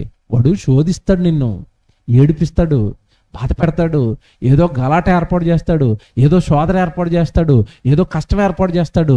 నిన్ను దేవుడి పనిలోంచి ఏం చేస్తాడు? తప్పిస్తాడు. అందుకే యేసుప్రభు వాడికి ఎట్టిన పేరు ఏంటంటే వాడెవడు? శోధకుడు. ఇప్పుడు జాగ్రత్తగా వినండి. మనల్ని పని చేయమని చెప్పింది ఎవరు? దేవుడు. పని చేస్తుంటే శోధనలు పెట్టి మనల్ని బాధ పెట్టేవాడు ఎవడు? అపవాది. ఇప్పుడు చెప్పండి దేవుడు ఏం చేస్తాడో చెప్పండి. వెరీ స్టార్టింగ్లో చెప్పాను మీకు. ఆదరించేవాడు అంటే ఎవరు? మన కష్టం వచ్చినప్పుడు మన వెనకాల ఉండేవాడే మనల్ని ఆదరించేవాడు. ఒకని తల్లి వారిని ఆదరించినట్లుగా యెహోవా మిమ్మల్ని ఏం చేస్తాడు? ఆదరిస్తాడు. ఇప్పుడు తండ్రి పని చేయమని పనిలోనికి మనల్ని పంపింది ఆయనే. మనం పని చేస్తుంటే వెనకాల నుంచి ఏం చేస్తున్నాడు? శోధిస్తున్నాడు. ఇప్పుడు దేవుడు చూస్తూ అలా ఊరుకుంటాడా? మీరు చెప్పాలా? ఊరుకుంటాడా? అసలే మనం అంటే పిచ్చానికి తెలుసా మీకు? దేవుడు మీకు తెలుస్తుంది, నాకు తెలుసండి బాగా. అమ్మ బాబోయ్, మనకు చిన్న కష్టం వచ్చినా, మన కంట్లోంచి చిన్న కన్నీరు కారినా, మనకు చిన్న శ్రమ వచ్చినా ఏట్రా కొడుకు అనుకుంటూ వచ్చేస్తాడు మన దగ్గరికి. తెలుసా మీకు? దేవుడు తెలియలేదండి ఎవరికి తెలుసా? మీ పక్కనే ఉంటాడు. మీరు భక్తిగా ఉండి చూడండి, మీరు నీతిగా ఉండి చూడండి, మీరు దేవుడిని ప్రేమించి చూడండి. కన్నీరు కారుతున్నాం అనుకో, ఏమైపోయింది కొడుకు అని పక్కకు వచ్చేస్తాడు. మనం ఏడిస్తే తల్లి ఊరుకుంటుందండి? ఊరుకోదు. తల్లే ఊరుకోనప్పుడు దేవుడు ఊరుకుంటాడా? బాబా ఎవరికి అర్థం అవ్వలేదు తెలుసు. దేవుడు నువ్వు ఏడిస్తే తల్లి ఏడుస్తుంది కదండి, బోరుని ఏడ్చేస్తుంది కదండి. కొడుకండి ఏదైనా పాపం చేసో, తప్పు చేసో, నేరం చేసో, ఏదో మొత్తం మీద దెబ్బ అయిపోయి లోకంలో కూర్చుని ఏమండి అలా కొమిలిపోయి ఏడుతున్నాడు అనుకోండి, చూస్తున్న తల్లి ఏం చేస్తా చెప్పాలా? ఏమైపోయిందిరా కొడుక, ఏమైపోయిందిరా. విషయం ఏంటంటే నేను ఆశ్చర్యపోయినండి. ఎందుకు దేవుడు తల్లి ఆదరించినట్లుగా నేను ఆదరిస్తాను అన్నాడు నాకు చాలా రోజులు అర్థం అవ్వలేదు. కసబ్బుగాడిని ఊరేసిన తర్వాత అర్థమైందండి. ఎందుకు తెలుసా? కసబ్బుగాడికి ఉరిశిక్ష పడిపోయిన తర్వాత జర్నలిస్టులు వాళ్ళ అమ్మ దగ్గరికి వెళ్ళారు. కసబ్ అంటే తెలుసు కదా, తాజ్ హోటల్ మీద దాడి చేసి చాలా మంది చంపేశాడు కదండి అప్పుడు ముంబైలో. ఉగ్రవాది వాళ్ళ అమ్మ దగ్గరికి వెళ్ళారండి ఈ జర్నలిస్టులు. ఏంటండి మీ కొడుకు ఎంత దారుణం చేశాడు, ఇలా చాలా మంది చంపేశాడండి, ఇలాంటి ఉగ్రవాది అని మీకు తెలియదా, మీరు ఇలాగ ఎందుకు పెంచారంటే వాళ్ళ అమ్మ అంటుంది, ఊరుకోండి బాబు మా ఓడు మంచోడే అంటుంది. ఎవలమ్మా? ఆడు పబ్లిక్గా భుజాన్ని గన్నేసుకుని తిరిగి టప్ టప్ టప్ టప్ పిట్టలు కాల్చినట్టు అందరిని కాల్చేస్తే లేదు మా ఓడు సూపర్ అంటుంది. మీకేం అర్థమైంది అక్కడ? తల్లి మనసు. అప్పుడు ఎక్స్ప్లెనేషన్ ఏమిచ్చిందో తెలుసా? కసబ్బు ముందు అలా ఉండేవాడు కాదండి, చిన్నప్పటి నుంచి మా కళ్ళ ముందే పెరిగాడు, ఆడు చాలా మంచోడు, నాకు చాలా లోబడేవాడు, మా ఇంట్లో చాలా చిన్నోడాడు, చాలా బాగుండేవాడు, కానీ వాడి మైండ్ని ట్రాప్ చేశారు ఐఎస్ఐ తీవ్రవాదులు. వాడిని స్పెషల్ క్లాసులను తీసుకెళ్ళిపోయి వాడు బుర్రంతా వాష్ చేసేసి నువ్వు జిహాద్ అని చెప్పి, నువ్వు చచ్చిపోతే స్వర్గానికి వెళ్ళిపోతావని చెప్పి ఈ స్పెషల్ క్లాసులు పెట్టి వాడు బుర్ర పాడు చేశారండి. మా ఓడు చాలా మంచోడండి అంటుంది. మీకేం అర్థం అవ్వాలా? తల్లిలో ఆ మనసు వచ్చింది అంటే, తల్లిలో ఆ మనసును పెట్టింది ఎవరు అనుకుంటున్నారు? దేవుడండి, ఈడు పెద్ద నరహంతకుడు అండి అని దేవుడితో చెప్పామనుకోండి, దేవుడు అంటాడు ఊరుకో బాబాడు, మారతాడు బాబాడు, మావాడు మంచోడే అంటాడు. ఆయన ఎవరినన్నాడు చెప్పండి బైబిల్లో ఇలాగా? ఎవరినన్నాడు? సౌల్ని అన్నాడు. సౌల్ని కళ్ళు పోగొట్టేసిన తర్వాత ఏమంటే ఆ రోజు బాప్తిసం తీసుకోవడానికి ఒక ఆయన దగ్గరికి వెళ్తే ఆయనతో ఏమన్నాడు తెలుసా? ఇతడు అన్ని జనుల ముందు, రాజుల ముందు నా వాక్యం చెప్పటానికి నేను ఏర్పరచుకున్న నా సాధనం అన్నాడు. అప్పటికి ఏం చేశాడు చెప్పండి పౌలు గారు? నరహంతకుండా పట్టుకొని వీడు మావాడే అంటున్నాడు. ఏంటి అమ్మ బుర్ర పాడిపోయింది నాకు. అంటే వాడు నేను ఎవరో తెలియక చేశాడు, నేను తెలిసిపోయిన తర్వాత ఆడేమి చేయడు, మంచోడు నా కొడుకు, మీకు తెలియదాడంతే, ఆడు అలాగ ఉంటాడు దేవుళ్ళు అన్నాడు. ఉన్నాడా పౌలు గారు? ఉన్నాడు. ఇప్పుడు మీకు ఏమర్థమైంది? తల్లి ఎలాగైతే నేరస్తుడిని మా వాడు మంచోడే అంటదో, దేవుడు కూడా నేరస్తుడిని మార్చుకుని వాడు మావోడే అంటాడు. అంటాడా? అంటాడు. ఇప్పుడు జాగ్రత్తగా వినండి. ఒకని తల్లి వాడిని ఆదరించినట్లుగా యెహోవా వాడిని ఆదరిస్తాను అంటే, భూమి మీద దేవుడు పని చేస్తున్నప్పుడు మీకు ఏదైనా శోధన వచ్చిందా, మీ కుటుంబంలో ఏదైనా వేదన వచ్చిందా, దుఃఖం వచ్చిందా, వెంటనే ఎవరు వస్తారో తెలుసా? దేవుడు వస్తాడు. వస్తాడా? వస్తాడు. యెషయా గ్రంథం తీయండి. మీరు ఈ మాట చదువుకోండి. ఏమండి ఒక్క మాట చాలండి, జీవితకాలం దేవుడికి కట్టు బానిసలం అయిపోతామండి మనం. నేను ఇప్పుడు చూపిస్తున్న రెఫరెన్స్ మీకు అర్థం అవ్వాలి. జీవితకాలం మీరు దేవుడికి కట్టు బానిసలుగా బతుకుతారు. నేనైతే బానిస ఆయన ప్రేమకి. ఎందుకంటే మాట అలాగ ఉంటుంది. యెషయా గ్రంథం 63వ అధ్యాయం 8వ వచనం చూడండి. 8వ వచనం 18వ వచనం అండి. యెషయా గ్రంథం 63వ అధ్యాయం 18వ వచనం అండి. 18 అండి, క్షమ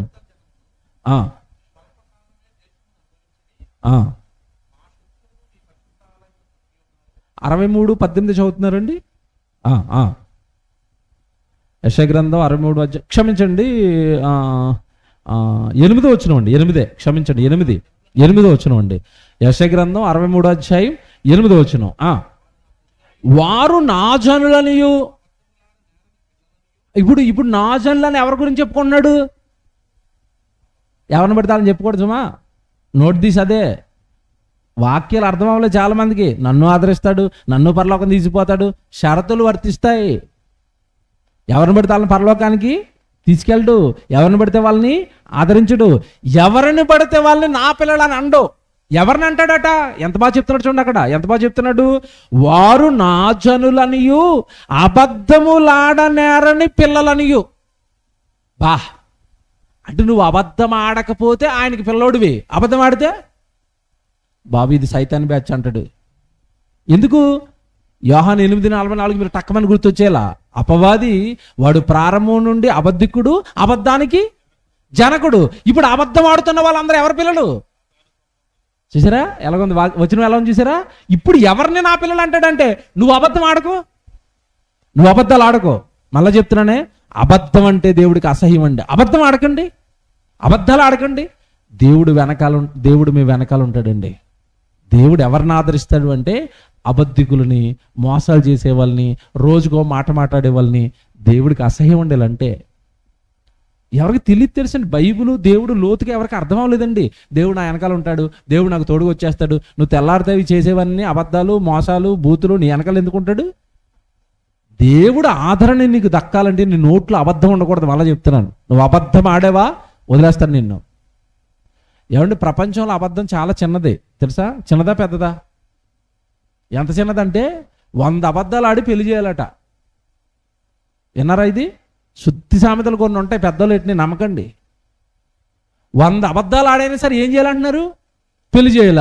ఇప్పుడు పెళ్లి కూతురికి పెళ్లి కొడుక్కి అబద్ధాలని తెలిసిపోయి విడాకులు అవుతాయి. ఇప్పుడు వీళ్ళు విడాకులు ఇచ్చే పెళ్లి చేస్తారనమాట అబద్ధాలు ఆడి. లోకం ఇలా ఉంటుందండి. దేవుడు అంటున్నాడు, బాబోయ్ నాకు అబద్ధం అంటే అసహ్యం రా, అబద్ధాలు ఆడకు, నిజం చెప్పు.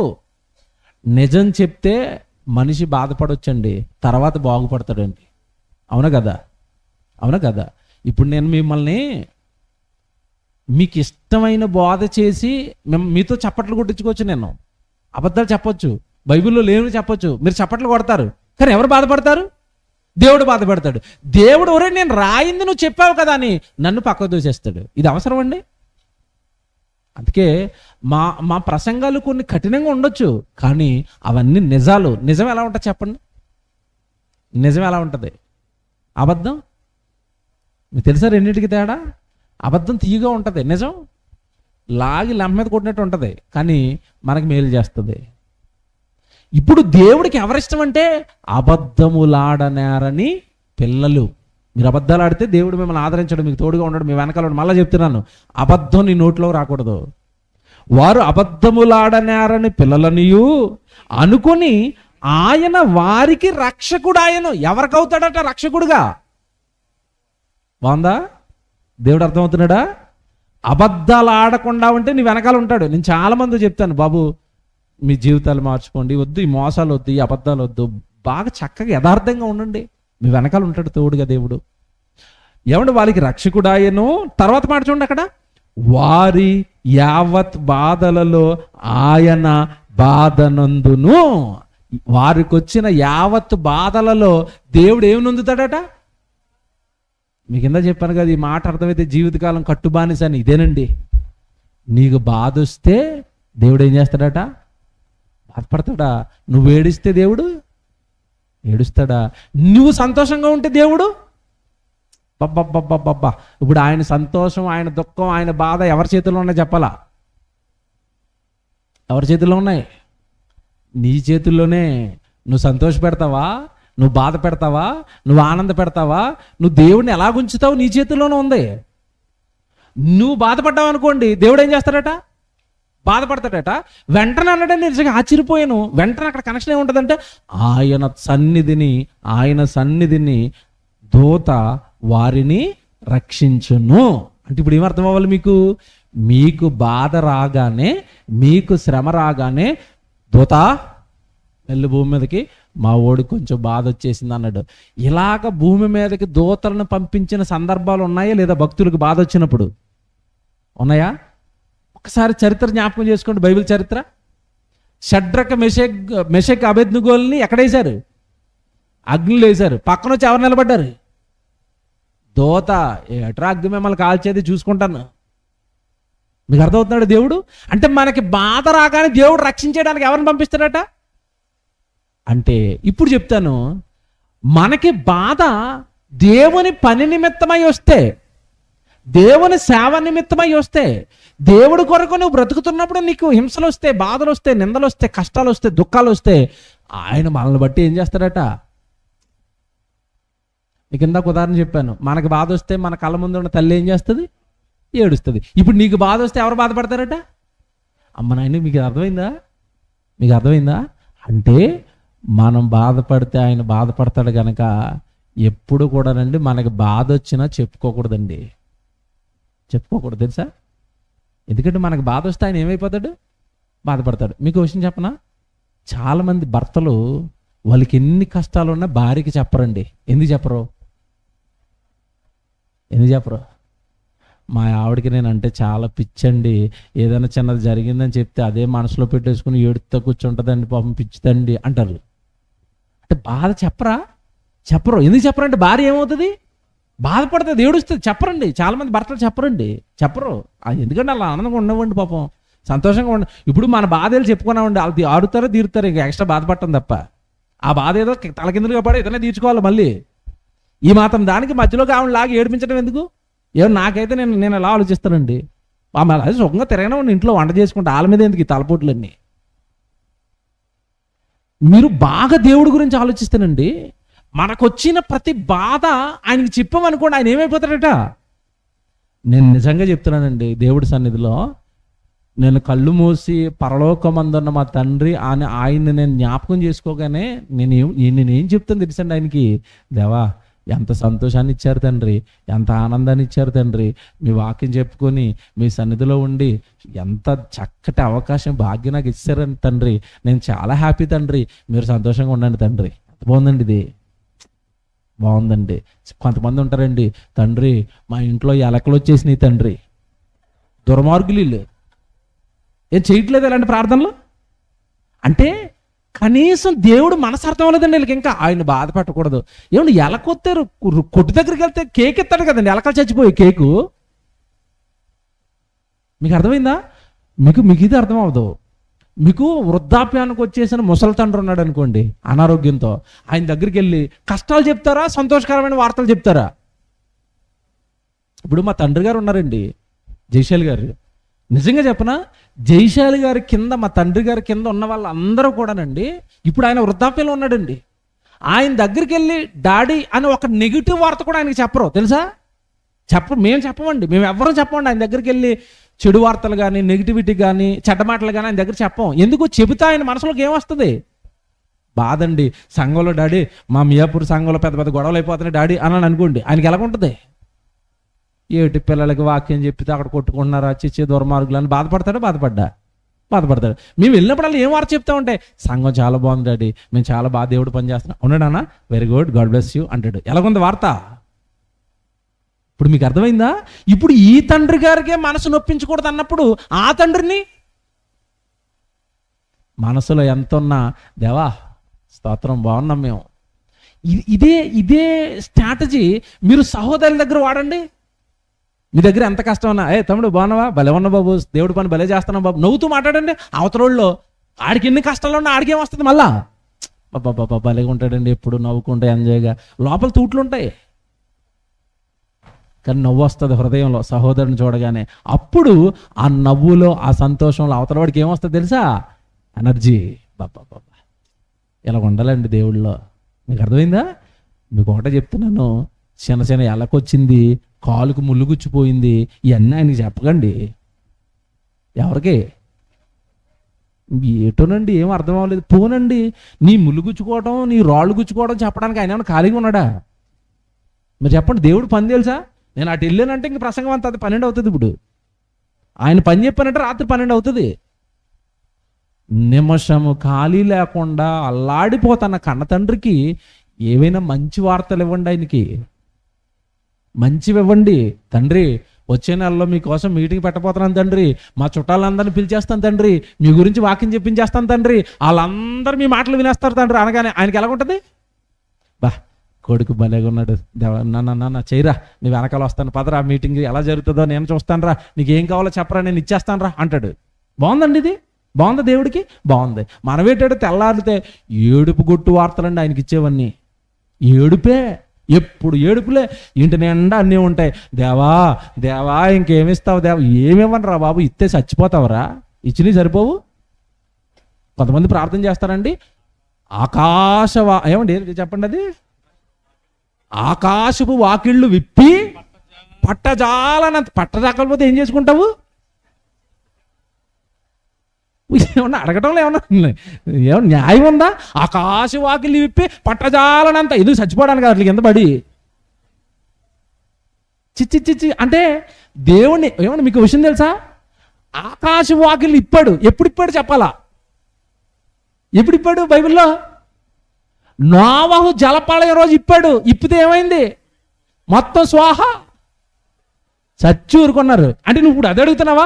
ఆకాశ వాకిళ్ళు ఇప్పి ఒకప్పుడు వేసిన వర్షాన్ని వేసావంటే మేము మా పిల్లలు కొట్టుకుని పోతాం తండ్రి అందులో. ఇదా ఏమడుగుతున్నారండి దేవుడిని? అసలు ఏం అర్థమయ్యాడండి దేవుడు? బాబా ఏం అర్థం అవ్వలేదు నాకు. ఈ వచనం చదివిన తర్వాత అండి, నేను స్వతహాగా చిన్నప్పటి నుంచి దేవుణ్ణి నా కోసం అడిగిన తక్కువ కానండి. ఈ వచనం అని చూసిన తర్వాత అసలు ఆయనతో ఏం చెప్పబుద్ధి అవ్వట్లేదండి. ఎందుకంటే మీకొచ్చే యావత్ బాధలలో నేనేమనందుతాను? బాబోయ్ దేవుడు బాధపడిపోతాడంటే నేను చెప్పనండి,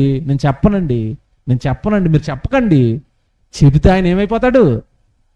ఏమండి ఎంత బాగా తండ్రి కనెక్ట్ అయిన వాళ్ళు ఉన్నారా? నాకు బాధ వస్తే ఆయన బాధపడతాడని కనెక్ట్ అయ్యి ఆయన మీద ఆనుకున్న వాళ్ళు లేరండి. ఎప్పుడు అడుగుదాం దోచేద్దాం, అడుగుదాం లాగేద్దాం. ఆయన మనసు ఎవరు పట్టించుకున్నారు? ఇటు నిండా అన్ని పెట్టుకొని ఎందుకు మొత్తం ఇప్పే మీద వేసేయని ఎందుకు అడుగుతున్నావు? ఏమైనా అన్నం లేక అడుగుతున్నావా రోడ్ల మీద? ఇటు నిండా అన్నీ ఉన్నాయిగా. అంటే దేవుడిని ఏం అడగాలో, ఎలా ప్రార్థించాలో కూడా తెలియలేదు. ఎంత బాగా రాశాడు చూసారా? నేను మీకు బాధ వచ్చింది అనుకోండి, నాకు బాధ వచ్చేస్తుంది.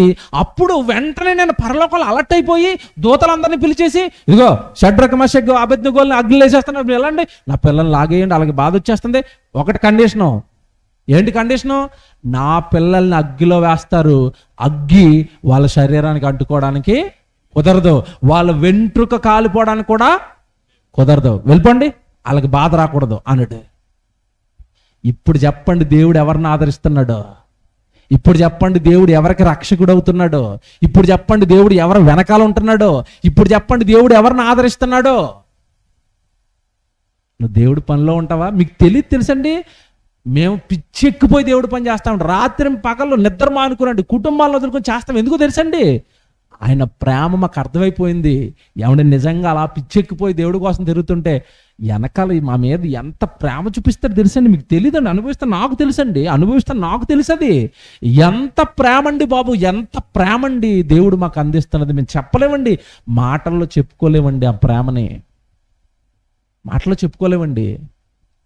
నిజంగా ఈరోజు చెప్తానండి, నిజంగా ఈసీఎల్ సంఘానికి వచ్చిన అన్నయ్య వాళ్ళ ఇంటికి వచ్చిన, ఏదో మా తోడ పుట్టేసిన, నాకంటే ముందు పుట్టేసిన మా అన్నయ్య ఇంటికి వస్తే ఎలా ఉంటుందో వీళ్ళ ఇంటికి వస్తే అలా ఉంటుంది.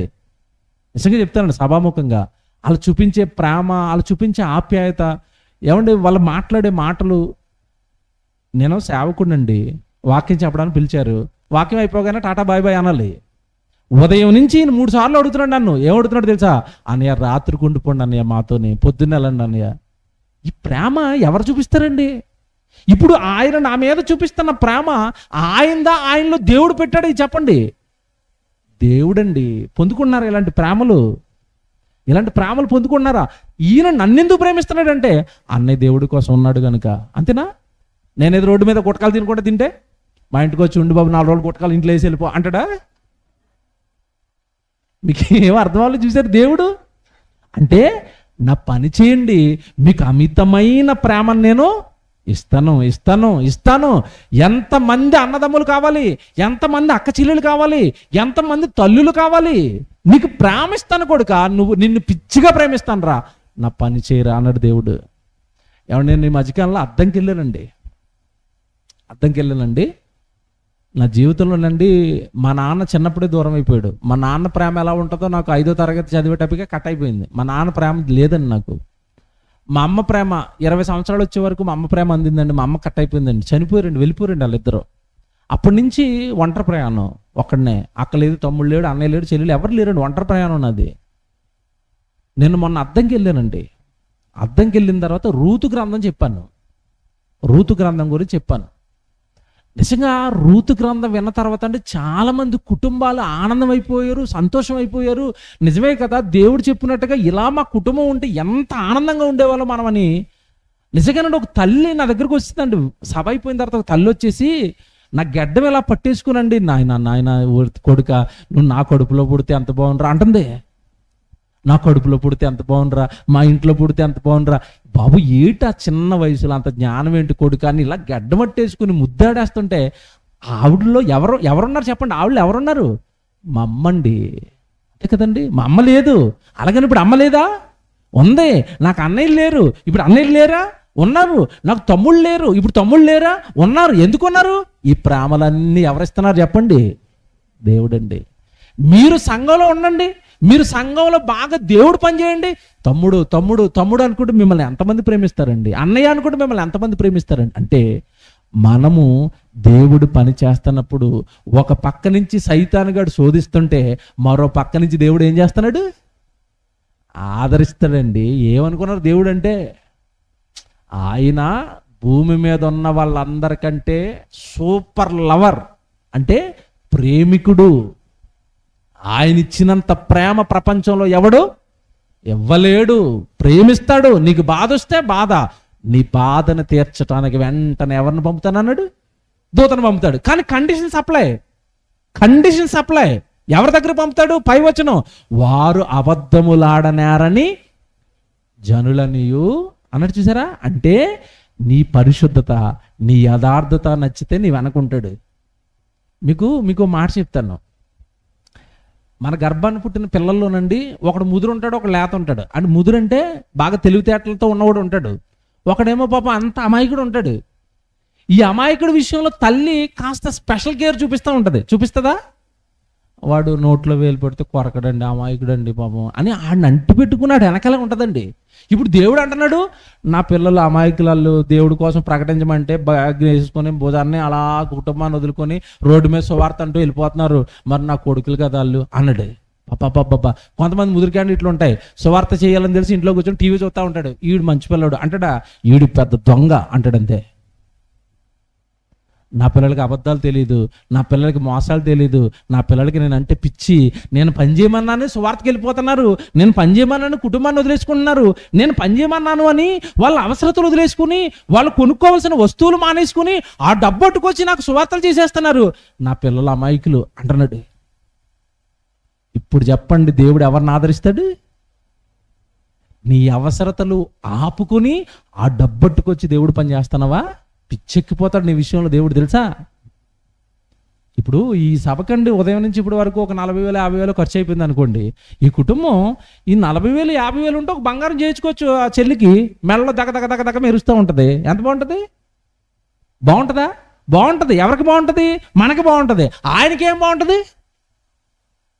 నీ అవసరతలు ఆపుకుని నీ నీ నీ ఏమండి నీ కోరికలు చంపుకుని నీ ఇష్టాలు చంపుకొని ఆ డబ్బట్టుకొచ్చి నా పని చేస్తావా?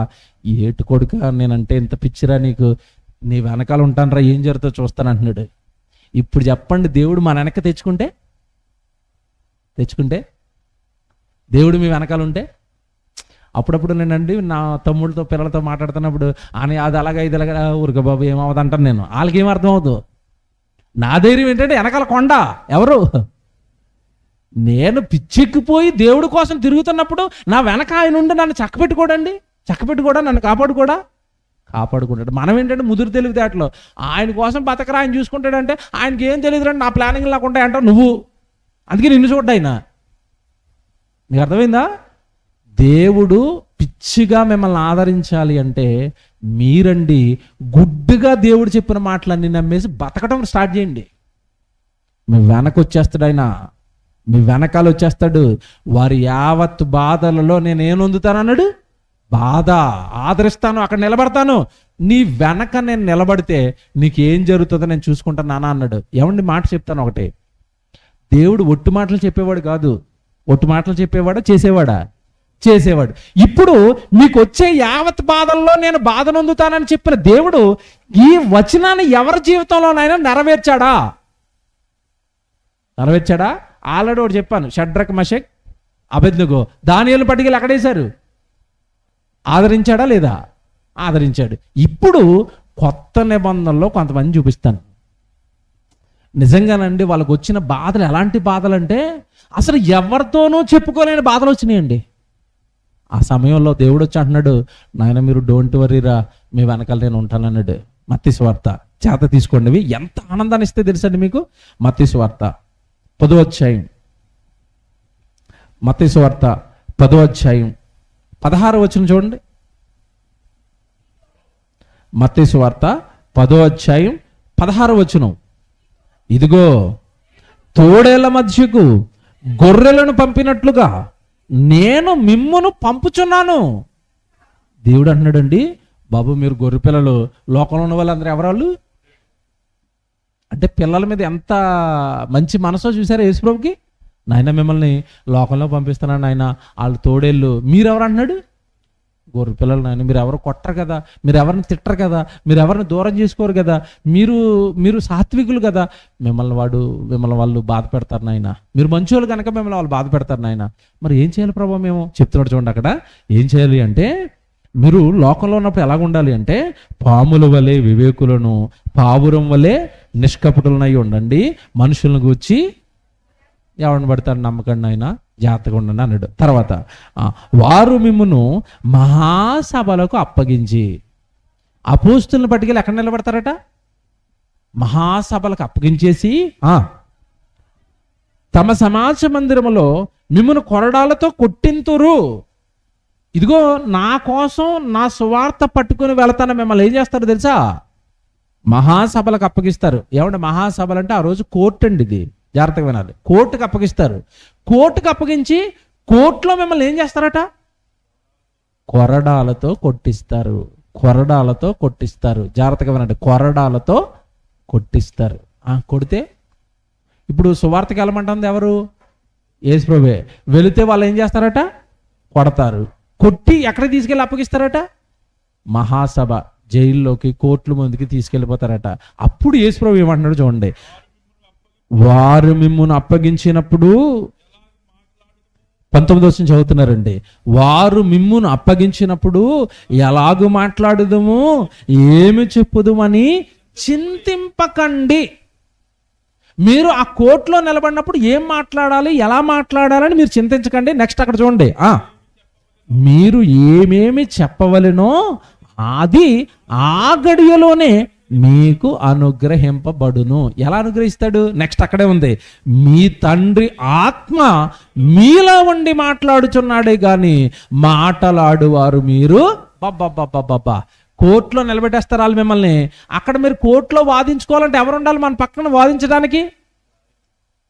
మీకు తెలుసండి, కోర్టులో ఎవరిని పెడితే వాళ్ళని మాట్లాడినవారు తెలుసా? మాట్లాడడానికి మీ పక్షాన్ని ఎవరు ఉండాలి? అక్కడ లాయర్ ఉండాలి. లాయరు లేని పక్షంలో, లాయర్ని పెట్టించుకోలేని పక్షంలో మీరు ఏం చేయాలంటే నేనే వాదించుకుంటానండి అనాలి. సొంతంగా వాదించుకోవడానికి అవకాశం ఇస్తారు. జాగ్రత్తగా వినండి, ముగించేస్తాను, జాగ్రత్తగా వినండి.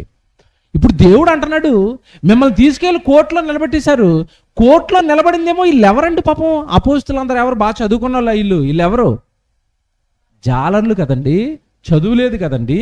మరి వీళ్ళేం వాదించుకుంటారు?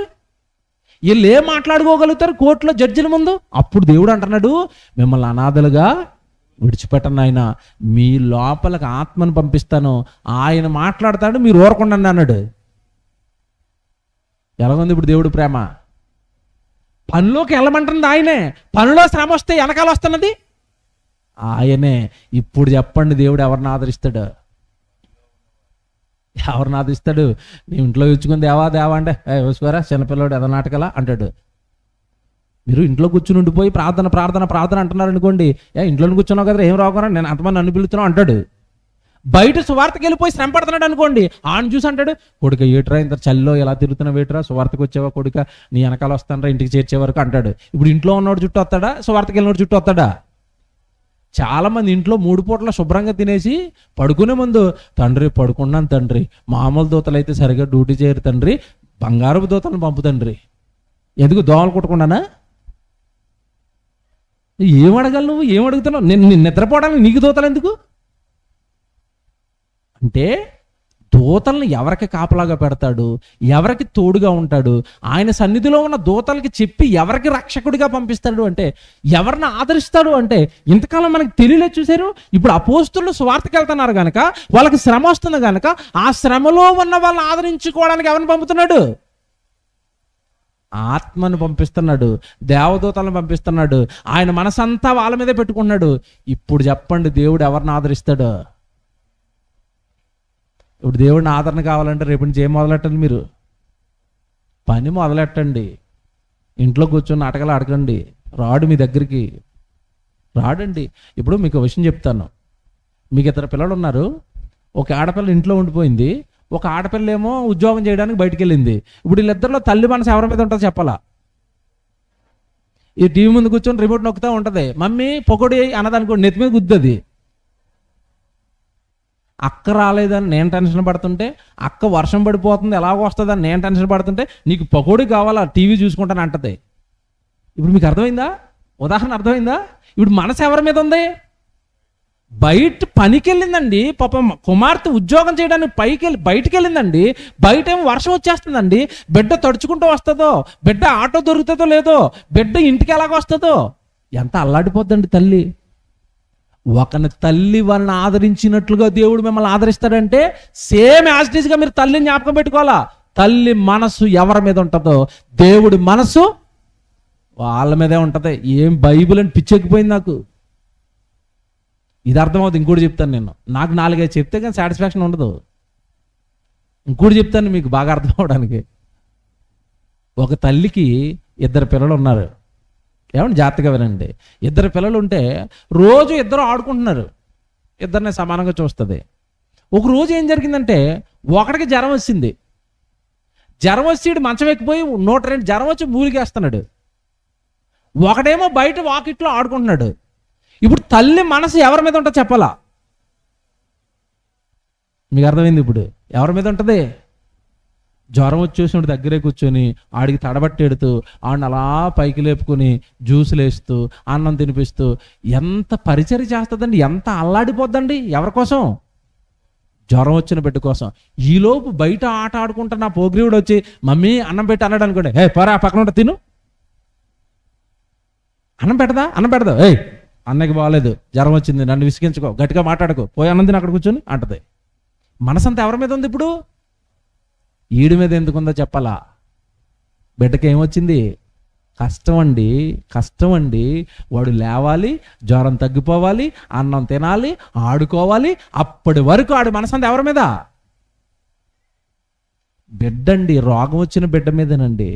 మీరు అప్పుడప్పుడు చూస్తారా? నేను మొన్న వీడియో చూసానండి, నేను ఆశ్చర్యపోయాను. ఈ ప్రేమ మనుషుల్లోనే కాదు, పక్షుల్లోనూ జంతువుల్లో కూడా ఉంటుందా? కోడిపిల్ల దగ్గరికి వెళ్ళి మీరు కోడిపిల్లని అట్టుకోండి, దానికి ఉన్నది ఇంత ముఖ్య, లోపలికి 4 అంచులు దించుతుంది, రక్తం వచ్చినా పొడుతుంది. అది ఎందుకు? పిల్లల్ని ముట్టుకోవడానికి కుదరదు. కోడితో కూడా పోల్చుకున్నాడు తెలుసా దేవుడు బైబిల్లో? కోడి తన రెక్కల కింద పిల్లల్ని దాచుకున్నట్లుగా నేను అనేక మార్లు మిమ్మల్ని ఏం చేశాను? చేర్చుకున్నాను, దాచుకున్నాను. మీరు మాటినే రకాలు కదగా, రెక్క కింద నుంచి ఎగిరిపోయారు అంటాడు ఆయన. అంటే దేవుడు చూసారండి, ఎవరిని ఆదరిస్తారంటే ఎవరికి శ్రమ వచ్చిందో వాళ్ళని నేను ఏం చేస్తాను? ఆదరిస్తాను. రామపత్రిక జాగ్రత్త రాసుకోండి ఇవి త్వరగా. రామపత్రిక 5వ అధ్యాయం 3వ వచనం. రామపత్రిక 5వ అధ్యాయం 3వ వచనం.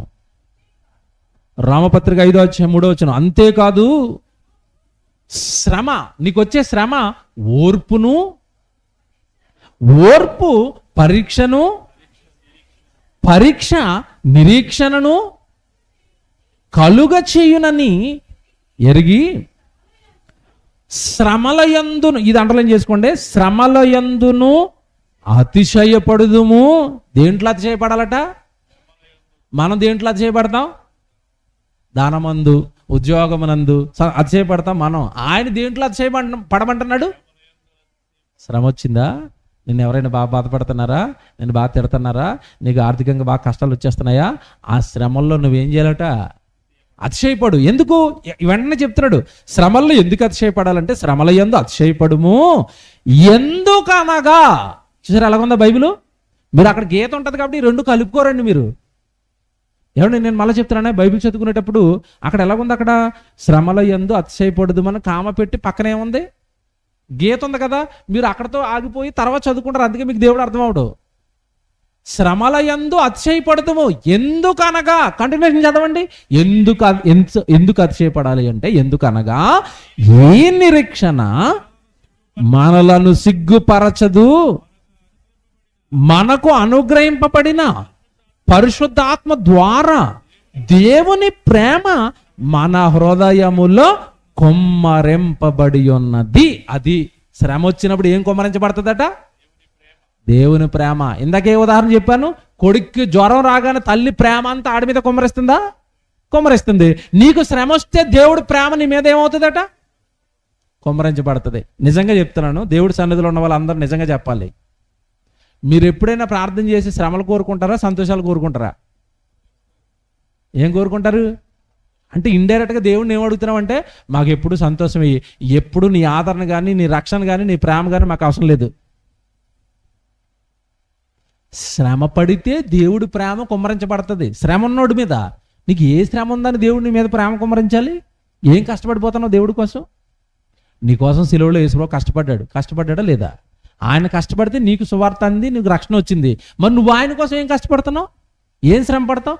చాలామంది అండి, మమ్మల్ని శోధనలు వద్దు తండ్రి, మాకు శ్రమలు వద్దు తండ్రి, మాకు కష్టాలు వద్దు తండ్రి. వీళ్ళు ఎలాగున్నారంటే, మాకు పరీక్షలు వద్దు తండ్రి, మాకు ఉద్యోగాలు వద్దు తండ్రి, ఇలాగున్నారు వీళ్ళు.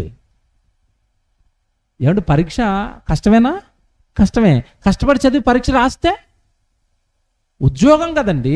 ఇప్పుడు నువ్వు దేవుణ్ణి ఏమడుగుతున్నావంటే, నాకు నీ శ్రమ వద్దు, నీ ఓర్పు వద్దు, నీ ఆదరణ నాకు వద్దు, నువ్వు ఇచ్చే పరలోకం కూడా నాకు వద్దు, నన్ను సుఖంగా ఉంచి నరకానికి పంపించే చాలు.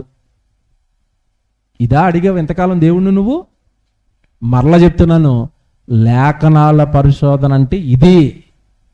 ఎలా పరిశోధించు దేవుణ్ణి.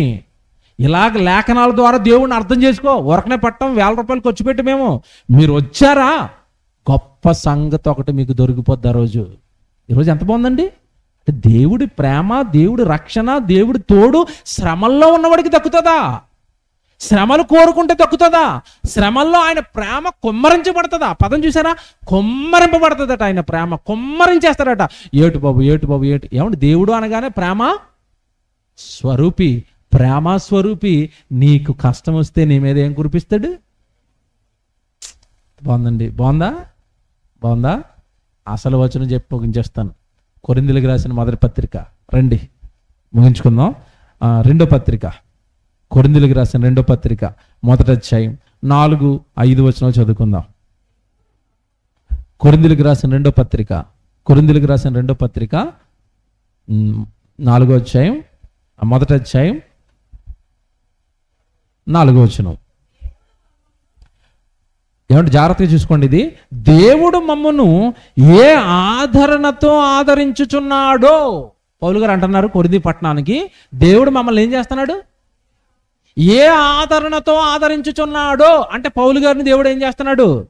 ఎందుకు ఆదరిస్తున్నాడు చెప్పాలి. పౌలు గారిని, నాకు పెళ్ళొద్దు తండ్రి, నాకు పిల్లలొద్దు తండ్రి, నాకు కుటుంబం వద్దు తండ్రి, నాకు ఆస్తి వద్దు తండ్రి, సిరొద్దు తండ్రి, సంపద వద్దు తండ్రి, అదంతా పెంట తండ్రి, నీ పని కావాలి తండ్రి నాకు అన్నాడు. ఇప్పుడు ఆయన కాకపోతే ఎవరిని ఆదరిస్తాడు చెప్పండి? నేను ఆదరిస్తాడా? 3 పూటలు తినేసి ఇంట్లో పడుకునే వాళ్ళని. ఎంత బాగా రాశాడు చూడండి, 4వ వచనం. దేవుడు మమ్మును ఏ ఆదరణతో ఆదరించుచున్నాడో ఆ ఆదరణతో ఎట్టి శ్రమలలో ఉన్న వారినైనను ఆదరించుటకు శక్తి గలవారమగునట్లు ఆయన మా శ్రమ అంతటిలో మమ్మును ఆదరించుచున్నాడు. అయిపోయింది పాఠం, అంతే. ఎంత బాగుంది. ఎవరిని ఆదరిస్తున్నాడట? మేము శ్రమలలో ఉన్నాము, ఆయన మమ్మల్ని ఏం చేస్తున్నాడు? ఇప్పుడు చెప్పండి, దేవుని ఆదరణ దక్కేది ఎవరికి? అంటే ఇప్పుడు నువ్వు దేవుడి కోసం ఏం చేయాలి? శ్రమపడు. అప్పుడు దేవుడు ఆదరణ నీకు దక్కుతుంది. ఇంకా చదువుతారా? ఎంత బాగుంటాయండి, కింద చదువుకుంటే మాటలు ఎంత బాగుంటాయి తెలుసా?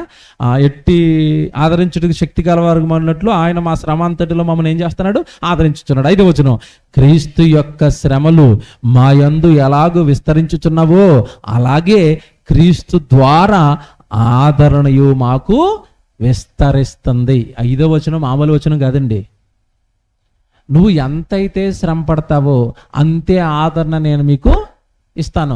ఎక్కువ శ్రమ పడుతున్నావు అనుకోండి, ఎక్కువ ఏమిస్తాను అన్నాడు? ఆదరణ. మీకు అర్థమైందా? తక్కువ శ్రమ పడేవాడికి తక్కువ ఆదరణ, అంతే కదండి. మీకు అర్థమైందా? దేవుడు అర్థమయ్యాడా? నీకు శ్రమలు విస్తరించిపోతున్నాయి అనుకోండి, అప్పుడు నువ్వేమనుకోవాలి? బాబోయ్ శ్రమలు విస్తరించిపోతున్నాయండి, మరి ఏంటి శ్రమలు ఎక్కువైపోతున్నాయి, ఇలా కాబట్టి కష్టం కనుక ఈ పని కట్ చేసేద్దాం, ఇది కట్ చేసేద్దాం అని దేవుడు అన్ని కట్ చేసుకుంటూ వస్తాం మనం. కటింగ్ కాదు, పెంచుకో, పని పెంచుకో. శ్రమ పెరిగిపోద్ది. శ్రమ పెరిగిపోతే దేవుడికి నీ మీద పిచ్చి పెరిగిపోద్ది, దేవుడి ప్రేమ పెరిగిపోద్ది నీ మీద, దేవుడి ఆదరణ పెరిగిపోద్ది నీ మీద. మీకు తెలియదండి, సేవకులు అడగని చెప్తారు. వాళ్ళు రకరకాల కష్టాలు పడి ఏమండి జీవనోపాధి కోసం ఎన్నో శ్రమలు పడుతూ దేవుడు పని చేయాలి అని వాళ్ళు దేవుడి పనిలోకి దిగుతున్నప్పుడు, వాళ్ళ కష్టార్జితాన్ని ఖర్చు పెడుతున్నప్పుడు ఏమంటే సేవకుల అనుభవాలు వినాలండి. మీకు తెలుస్తుంది. అప్పుడు నేను ఇలాగ పనికి వెళ్ళానన్న ఏమి లేవు డబ్బులు, కానీ దేవుడు మరొక మార్గంలో సాయం చేసి గొప్పగా ఆయన కార్యం జరిగించాడు. అంటే వాళ్ళు ఏం పొందుకున్నారు దేవుడి వలన? ఆదరణండి. దేవుడు పని ఆదరణండి. ప్రారంభంలో మాట చెప్పాను నేను. ఏమాట? మన ఫస్ట్ వచనం ఏంటి చెప్పండి? ఫస్ట్ వచనం ఏంటి? ఒకని తల్లి వానిని ఆదరించినట్లుగా యెహోవా మిమ్మును. కరెక్ట్గా గంట తర్వాత చెప్తానన్నా, ఇప్పుడు చెప్తాను ఆ వచనం. తీయండి ఇప్పుడు, అది ముగింపు. ఆ వచనం తీయండి ఒకసారి. 13వ వచనం అది. యెషయా 66:13. ఇప్పుడు మళ్ళీ చదవండి అది. ఒకని తల్లి వానిని ఆదరించినట్లుగా నేను మిమ్మల్ని ఏం చేస్తాను అన్నాడు? ఆదరిస్తాను. బాగుంది, కంటిన్యూషన్. ఒకళ్ళు స్పష్టంగా యెరూషలేములోనే మీరు ఆదరింపబడుదురు. 14వ వచనం అండర్లైన్ చేసుకోండి. మీరు చూడగా మీ హృదయము ఉల్లసించును, మీ ఎముకలు లేతగడ్డి వలె బలంగా మారిపోతాయి. యెహోవా హస్త బలము ఆయన సేవకుల ఎడల కనపరచబడును. ఇప్పుడు చెప్పండి 13, 14 కలిపి చదువుకోండి. ఒకని తల్లి వానిని ఆదరించినట్లుగా నేను మిమ్మల్ని ఆదరిస్తానంటే 14లో అంటున్నాడు, ఎవరిని ఆదరిస్తానంటే నా హస్త బలము చేత నా సేవకులను నేను ఆదరిస్తాను. నువ్వు దేవుని సేవకుడువా? ఏమంటే సేవ అనగానే ప్రసంగం చెప్తాను నేను ఒకరిని అనుకునేరు. సంఘములో దేవుని సువార్త పనిలో నువ్వు ఏ పని చేస్తానా నువ్వు సేవకుడివే.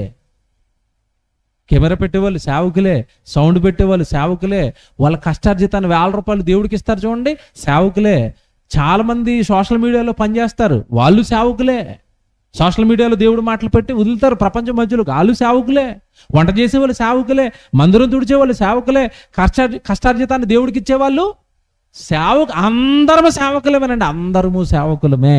కనుక దేవుని ఆదరణ, దేవుని కృప ఎవరి యందు ఉంటుందంటే ఆయన సేవకులు అనగా ఆయన పని చేసే వారి మీద దేవుని ఆదరణ ఉంటుంది. ఇప్పుడు ఒకని తల్లి వారిని ఆదరించినట్లుగా నేను మిమ్మల్ని ఆదరిస్తానంటే ఎవరిని ఆదరిస్తారు చెప్పండి? ఎవరిని ఆదరిస్తారు? విషయం ఏంటంటే ఇవన్నీ ఫ్రిడ్జ్ల మీద వేసుకున్నారు కానండి ఎవరిని ఆదరిస్తారో తెలీదు. ఎవరి ఫ్రిడ్జ్ మీద తీసిన ఇదే ఉంటుందండి. ఏముంటుంది? ఒకని తల్లి వారిని ఆదరించినట్లుగా యెహోవా మిమ్మను ఆదరించును. మరి పని చేస్తే కదా ఆదరిస్తాడు. నువ్వు తెల్లవారులేసి ఉద్యోగాన్ని పోయి సాయంత్రం వచ్చి టీవీ చూసి పడుకోవడం తప్ప ఆదరణ నీకెప్పుడు వచ్చింది? ఎందుకు రాదంటే ఎవరిని ఆదరిస్తాడో మనకి తెలియకపోవడం వల్ల. మీరు చెప్పండి, ఇప్పుడు లేఖనాల పరిశోధనలో తెలుసుకున్నారా? తెలుసుకున్నారు. ఇలా తెలుసుకోవడానికి ఇగో ఈయన ద్వారా జరుగుతున్న ప్రతి లేఖనాల పరిశోధన సదస్సుకి రండి, దేవుడి వాక్యం నేర్చుకోండి. ప్రార్థన చేసుకుందాం.